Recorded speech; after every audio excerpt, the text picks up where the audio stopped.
Good morning, students. I am Preeti Sharma from Adarsh Bal Niketan Senior Secondary School, Jhunjhunu, your assistant teacher. Today we will continue our first chapter, Indian Constitution, जिसमें हम क्या पढ़ रहे थे, की features के बारे में पढ़ रहे थे. कल हमने फंडामेंटल राइट्स देखे कि हमारे कौन कौन से फंडामेंटल राइट्स होते हैं. कौन कौन से होते हैं? Right to equality, right to freedom, right against exploitation, right to freedom of religion, cultural and educational rights and right to constitutional remedies. ये क्या है? हमारे fundamental rights हैं. यही पढ़ा था ना अपन ने. Now take out page number 14.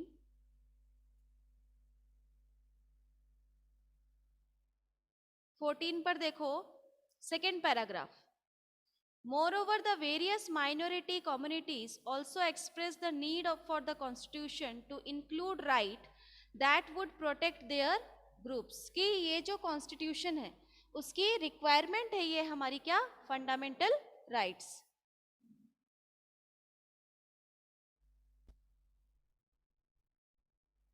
So constitution की requirement है क्या? fundamental rights. हमारे constitution जो है वो फंडामेंटल राइट्स के बिना इनकम्प्लीट है. उसी से ही हमारा जो कॉन्स्टिट्यूशन है वो बनकर तैयार होता है.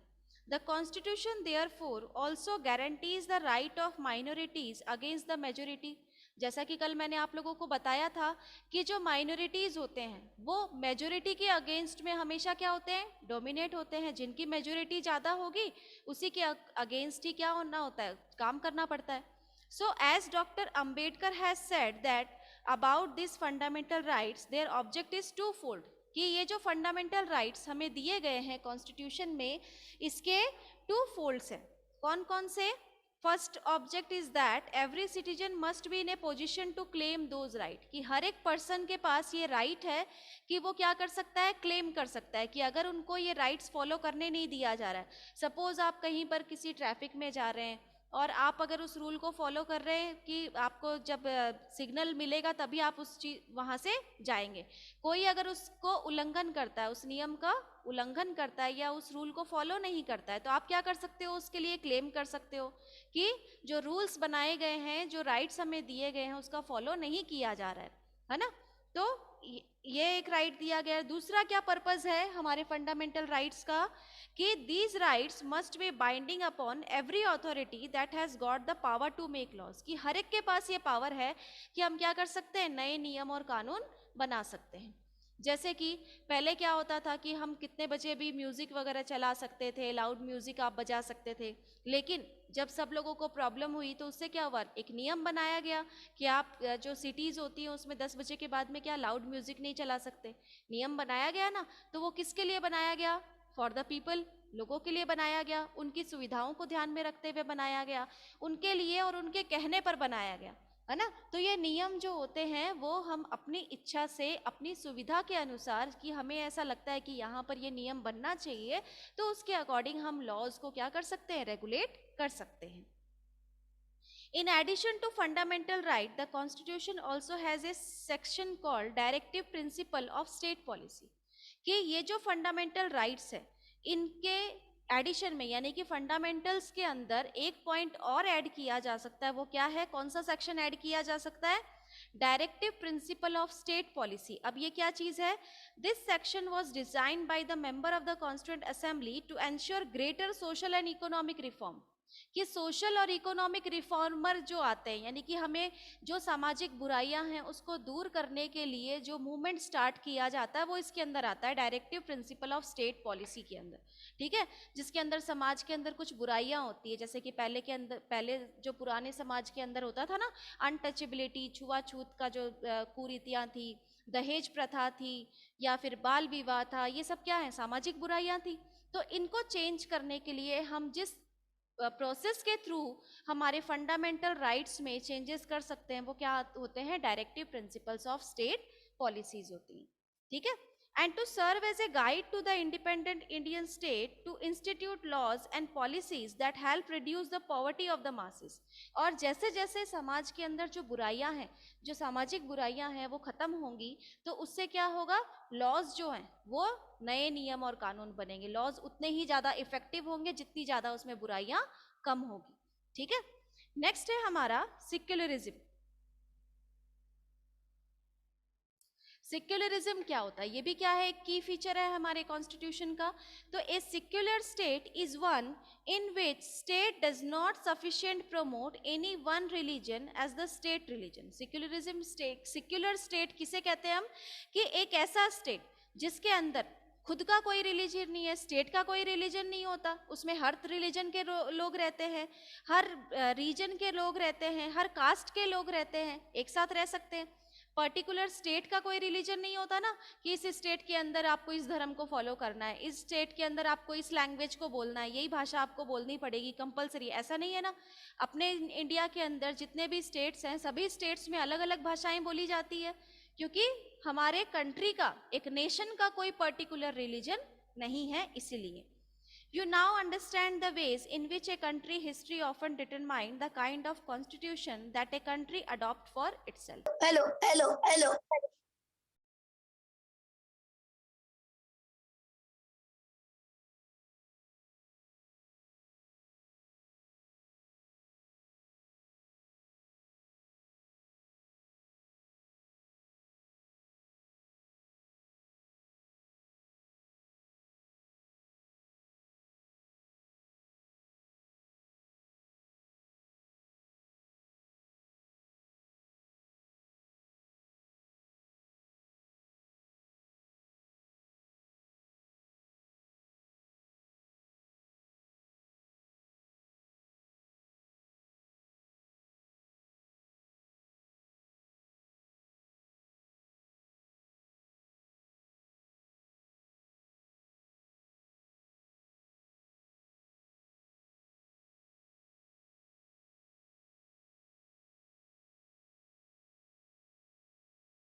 यस पीहू, आवाज आ रही है आपको? Yes ma'am. So let's continue कि नेपाल का जो कॉन्स्टिट्यूशन है उसमें क्या बताया गया था कि लोग जो थे वो मोनार्की सिस्टम से बहुत ज़्यादा परेशान थे और उन्हें कॉन्स्टिट्यूशन की ज़रूरत थी, और उन्होंने जो मूवमेंट स्टार्ट किया उसके बेस पर उन्होंने डेमोक्रेटिक लेकर आए।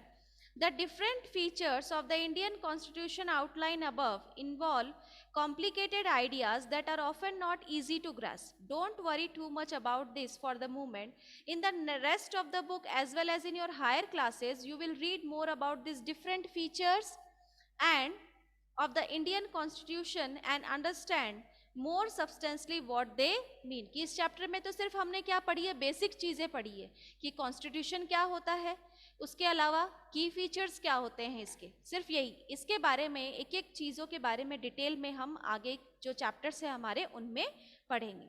ठीक है, तो ये चैप्टर हो गया आपका कंप्लीट। इसके क्वेश्चन आंसर्स जो हैं वो मैं आपको सेंड कर दूंगी। इसके साथ साथ इस चैप्टर में सिविक्स में आपको ग्लॉसरी दी हुई है, वो सारी ग्लॉसरीज आपको करनी है नोटबुक के अंदर। चैप्टर में जो ग्लॉसरी दी हुई है वो सारी ग्लॉसरीज आपको नोटबुक में करनी है, और एक्सरसाइज के क्वेश्चंस जो हैं या कुछ एक्स्ट्रा क्वेश्चन जो बनेंगे वो सब आपको बता दिया जाएगा। ठीक है, और इसके बाद में फंडामेंटल राइट्स का क्वेश्चन आपके एक्सरसाइज में नहीं है, शायद किसी एक या दो को एक्सप्लेन करना है। तो सबसे पहले तो सारे की फीचर्स जो हैं उनके बारे में भी आपको लिखना है। तो चलिए स्टार्टिंग से ही देख लेते हैं आपको क्या क्या चीज़ें करनी है। क्वेश्चन फर्स्ट पेज पर लिख लीजिए, आप पेज नंबर 5 पर क्वेश्चन लिखिए। फर्स्ट क्वेश्चन है आपका, what is constitution. Question number 1 लिखेंगे आप, व्हाट इज कॉन्स्टिट्यूशन। फिर दूसरा क्वेश्चन आपका बनता है, why does a country need a constitution, कि एक कंट्री को कॉन्स्टिट्यूशन की जरूरत क्यों है।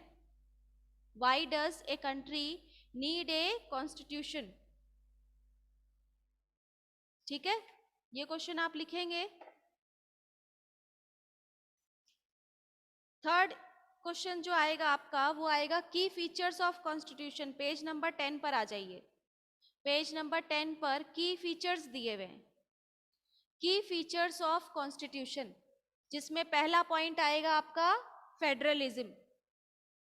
फर्स्ट की फीचर क्या है, फेडरलिज्म है। फेडरलिज्म के बारे में आपको लिखना है।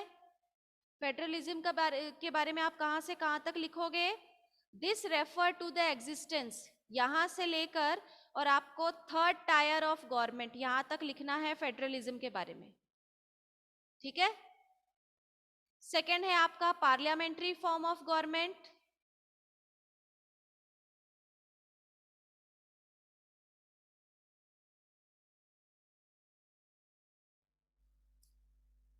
इसको भी आप पैराग्राफ को रीड करना, पहले आप खुद फाइंड आउट करो फिर मैं आपको बताऊंगी इसमें क्या लिखना है।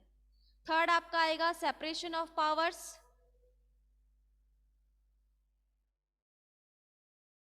ठीक है, फोर्थ आएगा आपका फंडामेंटल राइट्स,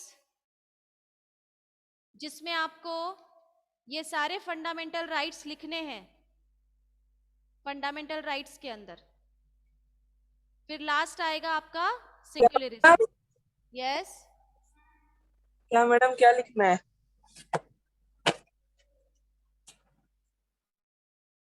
जाओ,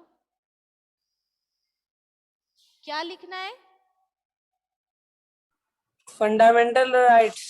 फंडामेंटल राइट्स में आपको ये सारे लिखने हैं। कौन कौन से फंडामेंटल राइट्स हैं, आपको 6 फंडामेंटल राइट बताए हुए हैं, ये सारे लिखने हैं। फिर नेक्स्ट आएगा आपका सेक्युलरिज्म। इन सब की डेफिनेशन जो है वो मैं आपको सेंड करूंगी। जो क्वेश्चन मैंने आपको बताए हैं पहले आप खुद ट्राई कीजिए फाइंड आउट करने की, फिर मैं आपको बताऊंगी और आप फिर उसको अपनी नोटबुक में लिख लीजिएगा। ठीक है, ग्लॉसरी आपको करनी ही है। अब सेकेंड चैप्टर जो है वो हमारा है सेक्युलरिज्म का। सेकेंड चैप्टर निकाल लीजिए, वो है सेक्युलरिज्म। फर्स्ट चैप्टर में जो मैडम आज आप एक्सरसाइज भेज दोगे ना? एक्सरसाइज फर्स्ट आज चैप्टर में जो हमने अभी की फीचर्स देखे थे कॉन्स्टिट्यूशन के, उसका लास्ट पॉइंट क्या था, सेक्युलरिज्म। उस सेक्युलरिज्म के बेस पर ही ये पूरा चैप्टर दिया गया है कि सेक्युलरिज्म है क्या चीज, किसको हम कहते हैं सेक्युलरिज्म। तो फर्स्ट चैप्टर में हमने क्या पढ़ा था कि जो स्टेट है या कंट्री है, किसी भी कंट्री का अपना खुद का कोई रिलीजन नहीं होता है, अपनी खुद की कोई लैंग्वेज नहीं होती है, नहीं होती है ना, तो उसे ही हम क्या कहते हैं, secularism. Means one nation one religion one language, एक देश की एक ही रिलीजन होगी और एक ही भाषा होगी, यानी कि सभी लोग क्या हैं, इक्वल है। यूनिटी के बेस पर सेक्युलरिज्म को बनाया गया, सबको एक करने के लिए। ठीक है, तो देखो आप चैप्टर के अंदर, imagine yourself as a Hindu और Muslim living in a part of the United States of America. कि सपोज करो कि आप या तो हिंदू हो या मुसलमान हो, हिंदू या मुस्लिम में से आप कहाँ रह रहे हो, यूएसए में रह रहे हो। ठीक है, where Christian fundamentalism is very powerful, जहां पर क्रिश्चियन फंडामेंटल को ज्यादा यूज किया जाता है। ब्रिटिशर्स यहाँ आए थे तो ब्रिटिशर्स ने भी क्या किया था, सबको क्रिश्चियनिज्म को अपनाने के लिए कहा था ना, फोर्स किया था कि सब लोग यहाँ पर क्रिश्चियनिटी को फॉलो करें, क्रिश्चियन रिलीजन को ही फॉलो किया जाए, ऐसा फोर्स किया गया था। उसी तरीके से यूएसए के अंदर मोस्टली क्रिश्चियन रिलीजन, क्रिश्चियन जो फंडामेंटलिज्म है उसी को ही यूज किया जाता है। Suppose that despite being an US citizen, no one is willing to rent their house to you. वहां पर जहां क्रिश्चियन रिलीजन को ज्यादा प्रायोरिटी दी जाती है, आप हिंदू या मुस्लिम कास्ट से बिलोंग करते हो, रिलीजन से बिलोंग करते हो, आपको वहां पर कोई घर नहीं दे रहा है रहने के लिए, how would this make you feel, आपको कैसा फील होगा कि आप एक हिंदू हैं और इसलिए आपको वहां रहने के लिए जगह नहीं मिल रही है। Would it not make you feel resentful, क्या आपको ऐसा महसूस नहीं होगा बहुत कि आपको रिलीजन के लिए और सिर्फ एक रूम नहीं दिया जा रहा है कि आप हिंदू रिलीजन के हो। What if you decided to complain against this discrimination, we are told to go back to India, कि आप इस डिस्क्रिमिनेशन के लिए कहाँ पर बोलोगे, किसको कंप्लेन करोगे जब आपको ये कह दिया जाएगा कि आप इंडिया वापस चले जाओ। Would this not make you feel angry, क्या आपको इन सब बातों से गुस्सा नहीं आएगा। Your anger could take two forms, आपको दो तरीके से गुस्सा आ सकता है। कैसे? First, you might react by saying that Christians should get the same treatment in place where Hindu Muslims are in a majority. कि या तो आपके दिमाग में ये चीज आएगी कि जहां हिंदू मुस्लिम की मेजोरिटी ज्यादा है वहां पर क्रिश्चियन पीपल से ऐसा बिहेव किया जाए कि जब ये हमारे देश में आएंगे हम इनके साथ ऐसा ट्रीट करेंगे, या तो ये हो सकता है। दूसरी चीज, in this is a form of retaliation, और you might take the view that there should be justice for all, और या फिर आप क्या सोचोगे, नहीं यहाँ से जाना नहीं है बल्कि सबके लिए एक जैसा ही रिलीजन होना चाहिए, सभी बराबर है, जो नियम और कानून है वो सबके लिए एक ही होना चाहिए। You may fight stating that no one should be discriminated against on grounds of their religious practice and belief, या फिर आप क्या करोगे, उससे झगड़ा करोगे जिसने आपको वापस जाने के लिए कह दिया, कि ये कहते हुए कि रिलीजन के बेस पर कहीं पर भी किसी के साथ कोई डिस्क्रिमिनेशन नहीं किया जाना चाहिए। डिस्क्रिमिनेशन मीन्स होता है भेदभाव, कि किसी भी तरह से कोई रिलीजन को लेकर किसी के साथ भेदभाव नहीं होना चाहिए। This statement rests on the assumption that all forms of domination related to religion should end. This is the essence of secularism. In this chapter, you will read more about what this means in the Indian context. कि इस chapter के अंदर हम क्या पढ़ने वाले हैं कि रिलीजन के बेस पर कैसे डिस्क्रिमिनेशन किया जाता है और उससे हम कैसे बच सकते हैं, उसके लिए हमें क्या करना चाहिए, वो इस चैप्टर में हम पढ़ने वाले हैं।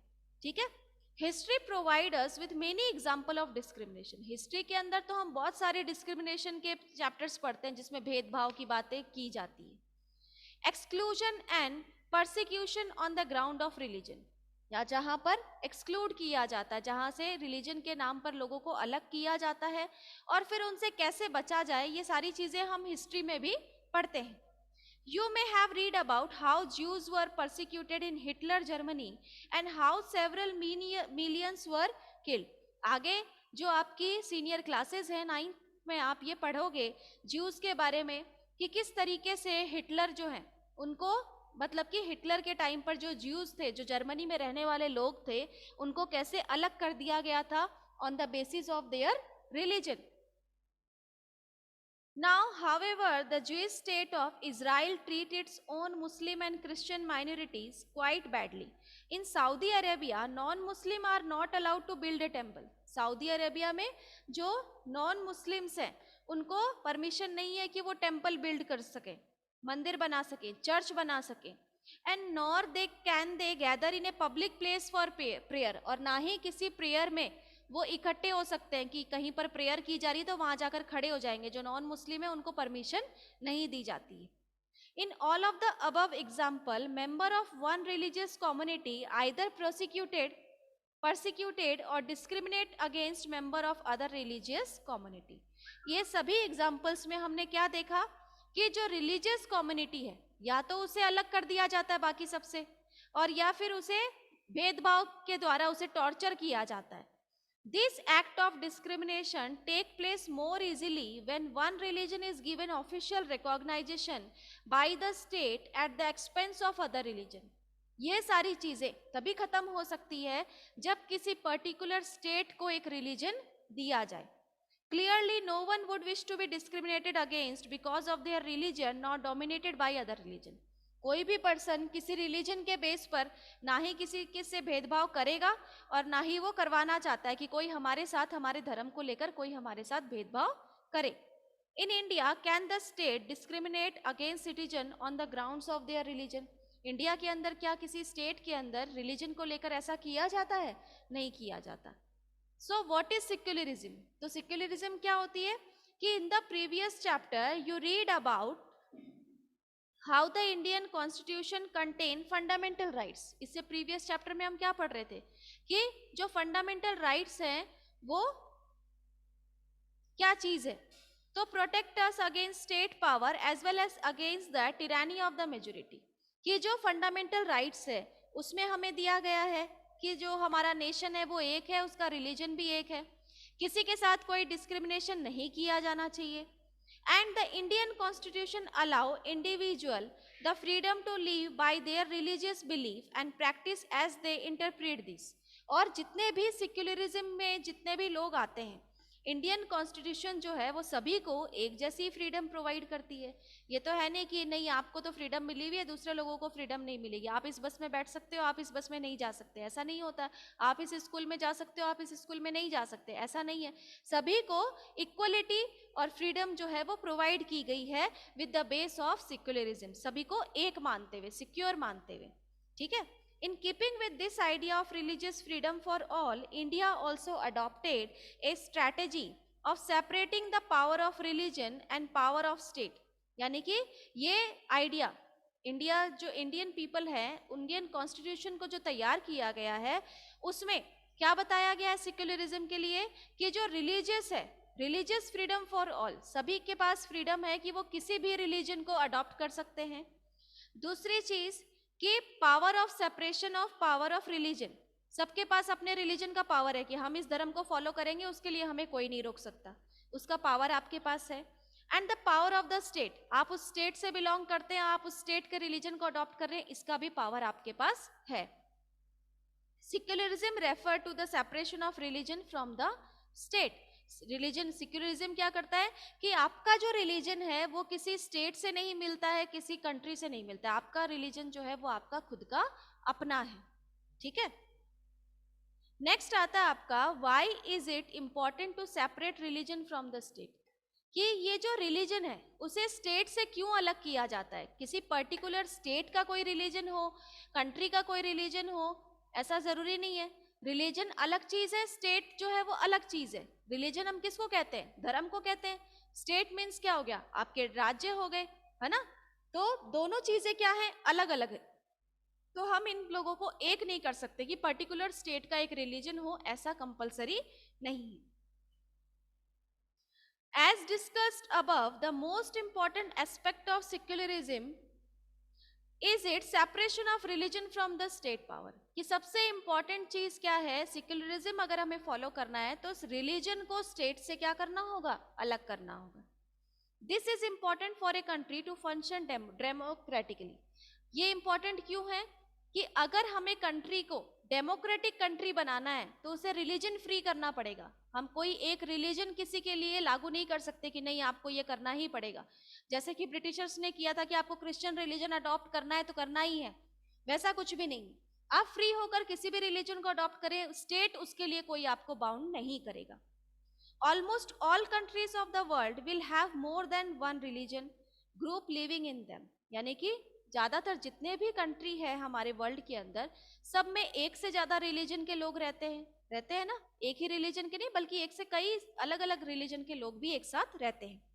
Within this religious group, there will most likely to be one group that is in a majority. और उस ग्रुप के अंदर सबको एक मानते हुए क्या माना जाता है, मेजोरिटी मानी जाती, पॉपुलेशन काउंट की जाती. ये थोड़ी देखा जाता है इस रिलीजन के लोग कितने हैं, इस धर्म के लोग कितने हैं.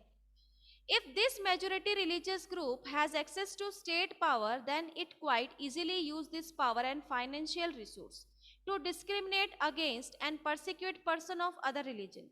This tyranny of the majority could result in the discrimination, coercion and at times even the killing of religious minorities. कि किसी भी पर्टिकुलर स्टेट का खुद का कोई रिलीजन नहीं है और ना ही इसके लिए कोई किसी को डिस्क्रिमिनेट कर सकता है, चाहे वो उसकी कितनी भी मेजोरिटी हो, सभी को एक समान ही माना जाएगा.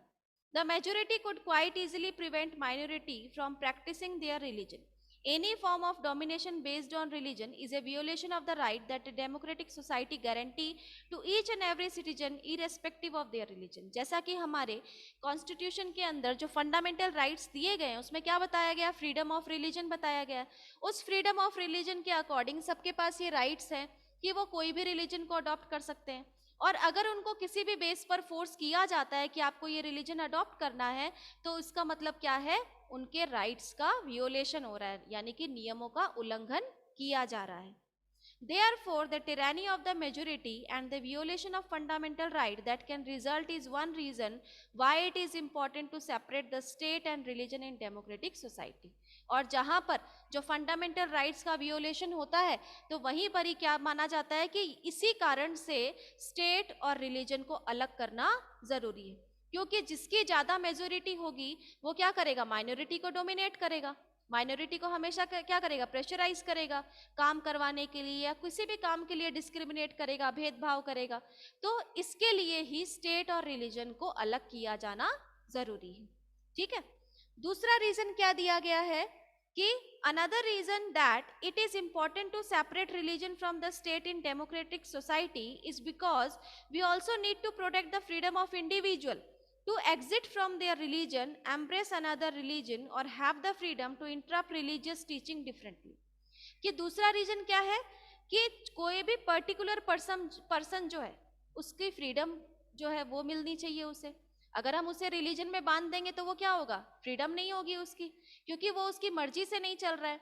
तो इस वजह से पर्टिकुलर इंडिविजुअल पर्सन का जो फ्रीडम है वो किसमें है कि वो फ्री होकर किसी भी रिलीजन को अडॉप्ट करे, उसके हर रिलीजियस कल्चर को अडॉप्ट करे और फ्री होकर अपने काम को पूरा करे. तो इसी रीजन से क्या है कि पर्टिकुलर रिलीजन जो फ्रीडम है वो इंडिविजुअल को मिलनी चाहिए. To understand this point better, let us take practice of untouchability. Untouchability का एक एग्जाम्पल लेते हैं. जैसे कि you might feel that you dislike this practice within Hinduism and therefore you want to try and reform it. जैसे कि Hinduism के अंदर पहले होता था ना कि छुआछूत जो था उसको बहुत ज़्यादा माना जाता था, लोग एक दूसरे को टच नहीं करते थे, जो नीची जाति के लोग होते थे उन्हें गांव में नहीं रखा जाता था, उन गांव के बाहर उनको रखा जाता था, वो गांव में एंटर नहीं कर सकते थे, गांव के जो कुएं वगैरह होते थे उनमें पानी नहीं ले सकते थे, ना ही उस मंदिर में जा सकते थे. तो however, if state power were in the hands of those Hindus who support untouchability, then do you think that you would have an easy task to try and change this? और आप उस सिस्टम को change करना चाहते हो, लेकिन वहां पर हिंदुइज्म की मेजोरिटी ज्यादा है, तो क्या आप अकेले उस सिस्टम को चेंज कर पाओगे? नहीं कर पाओगे, क्योंकि उनकी मेजोरिटी ज्यादा है. Even if you were part of dominant religion group, you might face a lot of resistance from the fellow members of your community. और अगर आप माइनॉरिटी में आते हो तो आपको क्या करना पड़ेगा, बहुत सारे अत्याचार सहने पड़ेंगे, क्योंकि मेजोरिटी किसकी है, हिंदुइज्म की ज्यादा है. This member who have control of state power might say that there is only one interpretation of Hinduism, that you do not have the freedom to interpret this differently. तो इसीलिए कहा जाता है कि जो भी रिलीजन के बेस पर हम किसी स्टेट और रिलीजन को मिक्स ना करें, हमें क्या करना चाहिए, दोनों को सेपरेट ही रखना चाहिए. स्टेट अलग चीज है और रिलीजन अलग चीज है. ठीक है. तो यहाँ तक आप अपने चैप्टर को रीड कीजिएगा. और जो भी आपको टॉपिक्स जो है वो पढ़ाए गए हैं उनको आपको फिर से रिवीजन करना है, और फर्स्ट चैप्टर के जो क्वेश्चन आंसर है उनको क्या करना है, आपको फेयर नोटबुक में करना है। ठीक है, बाकी किसी को कुछ पूछना है, कुछ पूछना चाहता है कोई डाउट है किसी को? अभी तो सिर्फ मैं आपको इसका पीडीएफ सेंड करूंगी, जो क्वेश्चन आंसर आपके जो क्वेश्चन मैंने बताए हैं उससे रिलेटेड होते हैं तो वो तो आप इसमें कर लेना, और अदरवाइज बाकी जो क्वेश्चंस के आंसर है वो मैं आपको बाद में सेंड करूंगी। ठीक है ना?